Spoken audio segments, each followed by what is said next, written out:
Volodymyr Zelenskyy held a joint meeting with the United States Secretary of State Antony Blinken and the Secretary of State for Foreign Affairs of the UK David Lammy, who came on a visit to Ukraine. President emphasized the importance of this signal, steady and strong support for Ukraine from the leading partners, and commended the personal participation of high-ranking US and UK officials in the fourth summit of the International Crimea Platform.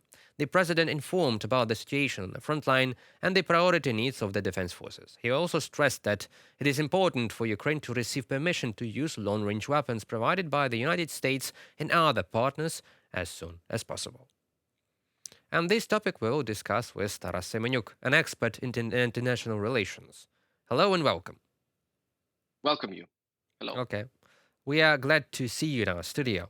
And the first question will be that the fact that Volodymyr Zelenskyy met with Blinken and Lammy at the same time. What does this indicate at our particular situation right now?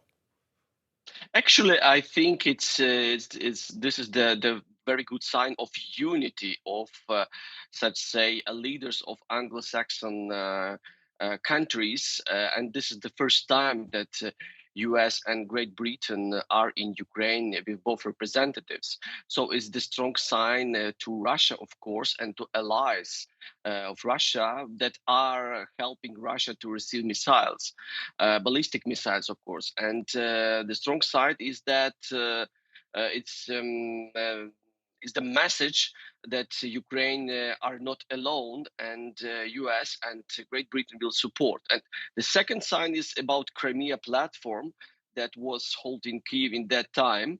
And it means that because all time Russia says that Crimea Platform is such kind of not existing and not important event, but now we see that not only US and Great Britain support and participated in the Crimea Platform, but also some leaders from the European Union countries participated in this meeting, and it meant that Crimea Platform is the serious and strategic discussion platform to to have alive the idea of returning Crimea to Ukraine, and also about Crimean Tatars people that are also like a native people for this country. So it's important time for science, and of course it's about long distance missiles that we are talking a lot, and Ukraine is waiting the sign and the confirm from the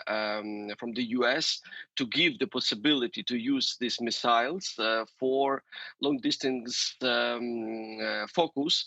To the focus is the military military bases in Russia. So this is the important page for all the participants in the war, because it means that we are crossing another red line that Putin signed before.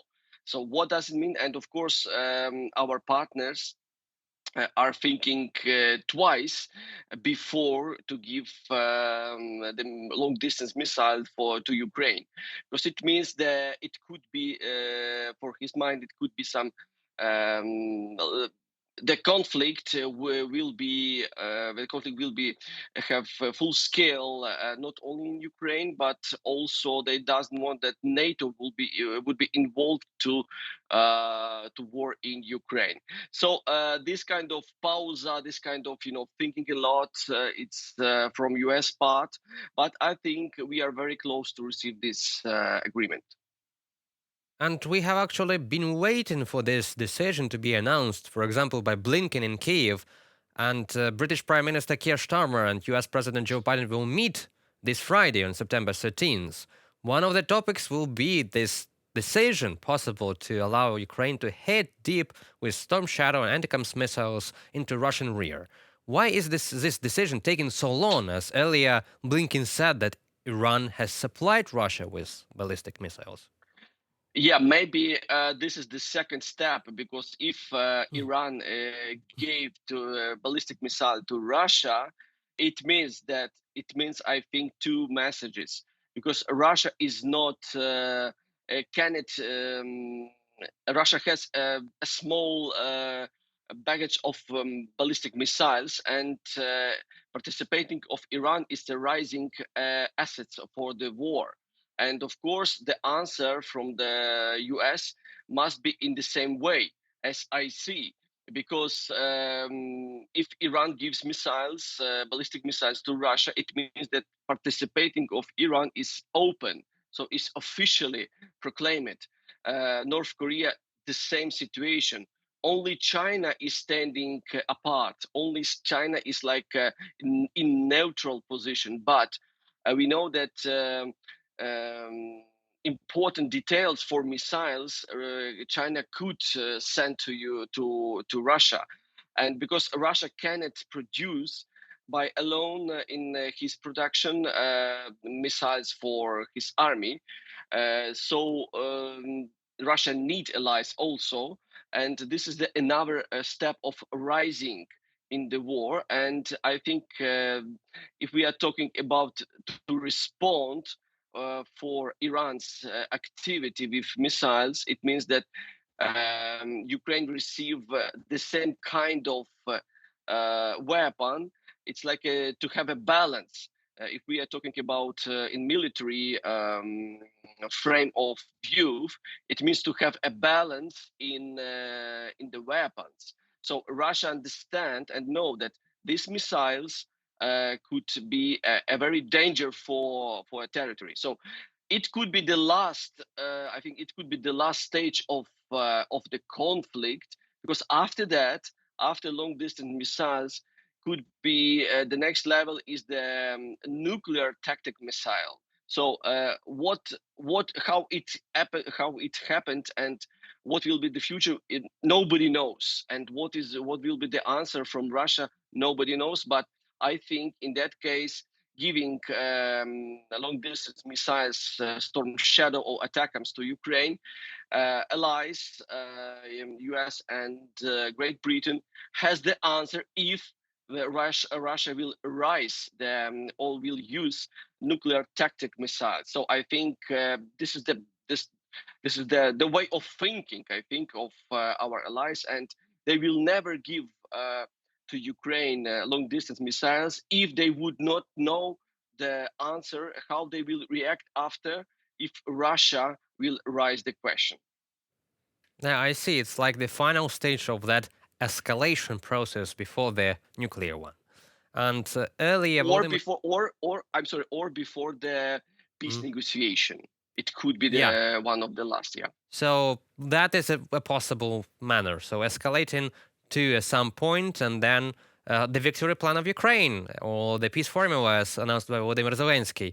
And earlier he said that he would present his plan for Ukrainian victory, as it is called, to President Biden, both candidates, Donald Trump and Kamala Harris. And one of them will take office this autumn already.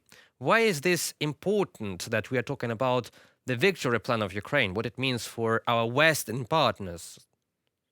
This is a very good question, because we have to understand what they mean about victory, what they know, what they understand if they are talking about victory. We know, Ukrainians know, the victory is understandable for us. It's like to back occupied territories under Ukrainian government control. So it means that Russian troops has leave Ukraine. But our allies could understand victory in another way of understanding, and it could be like freezing the war line now in the geographical position as we see now in the map. So it's a good question, and I have no answer how our allies understanding what is the victory.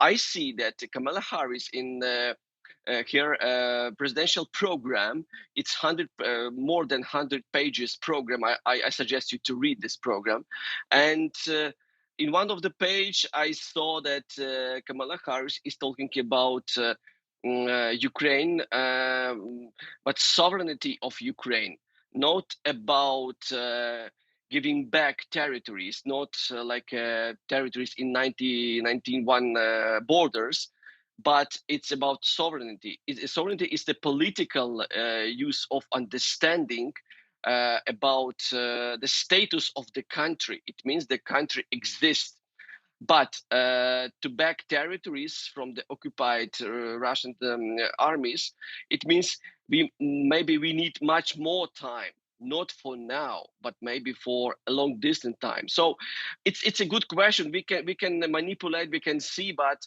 I don't know how our allies understand what does it mean victory for him. For us, it's understandable, but for allies, not. Indeed, that is a very good question for us to understand. What does the victory really look like? And for now, thank you for this very good and insightful interview. It was Taras Semeniuk, expert in international relations.